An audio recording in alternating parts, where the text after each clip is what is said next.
Good afternoon everyone, and here we are on the sacred potting table, budget ladies potting table for planting things.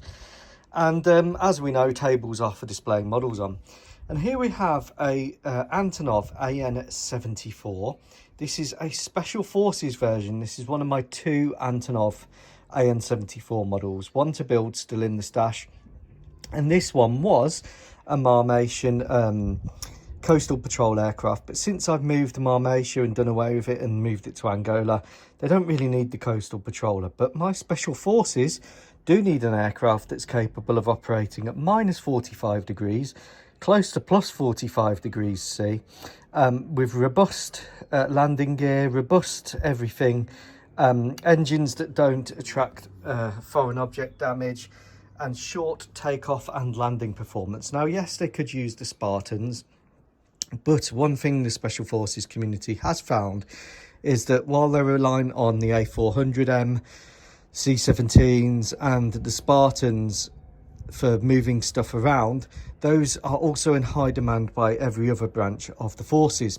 So the 160th Special Operations Wing, so to speak, in Malagasy terms, is the 610th Army Special Operations Aviation Regiment, and they now operate 6 of these Antonov STOL Special Forces transports dedicated to them to go with their Chinooks, their MH-47Gs and their MH-60s, and to give them like extra support really, because these can carry up to 52 people in max capacity. They can carry 10 tons of cargo, 10,000 kilogram, equipped for in-flight refueling like the Spartan.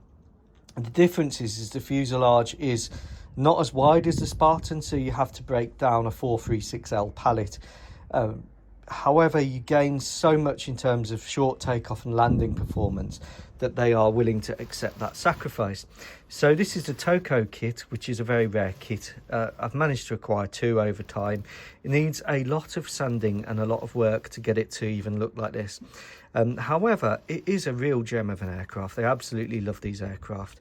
Now, as you know, Antonovs were made in Ukraine, which is not so good because interestingly, the Russians are the biggest operators of these, but the plant is obviously in bits. However, in 2021, they were actively looking to outsource production from Ukraine around the world, and their partner in the Whatif was the Malagasys. So the Malagasys acquired the rights to this aircraft, acquired production facilities. So this is a new build Antonov AN-74. Now, a lot of the bad guys in my Whatif world operate the AN-74.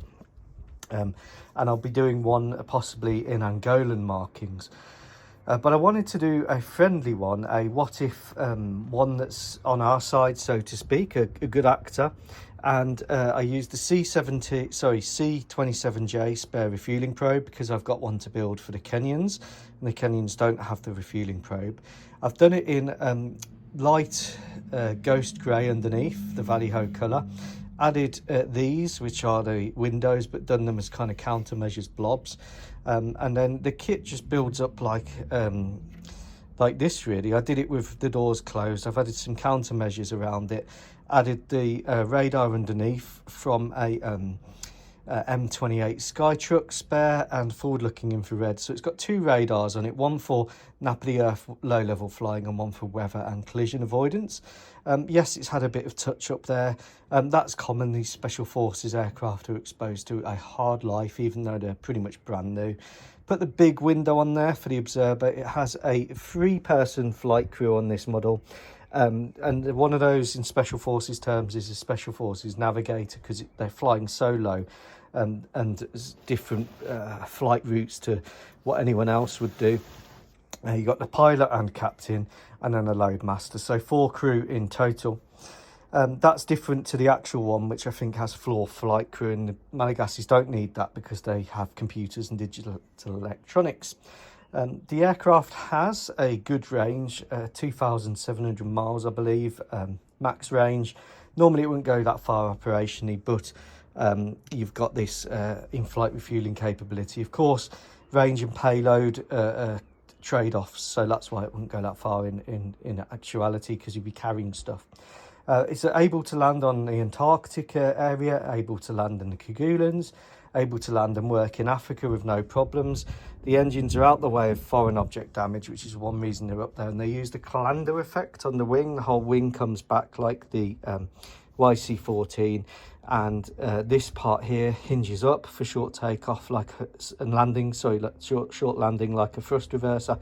It's pretty incredible aircraft. It's a very unusual design, very Antonov, but actually I think it's rather sleek, and I do like it in this ghost camouflage. It looks rather fetching. The tops are medium gunship grey as I use, and I've done a bit of weathering on the top. I'm not sure why, but I have. The aircraft, of course, can fly higher than the Spartan, and that's a real asset. And it can fly faster than the Spartan. And the Spartan does have a good cruise performance. This slightly exceeds it from what I can see. And of course, with the altitude with the jets, you can go higher up. The jets are not the D-36. They are a commercially available Western product the Malagasys have put on there, equivalent or better performance, and certainly better fuel economy, which helps this aircraft. So I've got one more to build. I really like the way this has come out. I hope you do too. Of course, I build in the Whatif. Take care. Goodbye.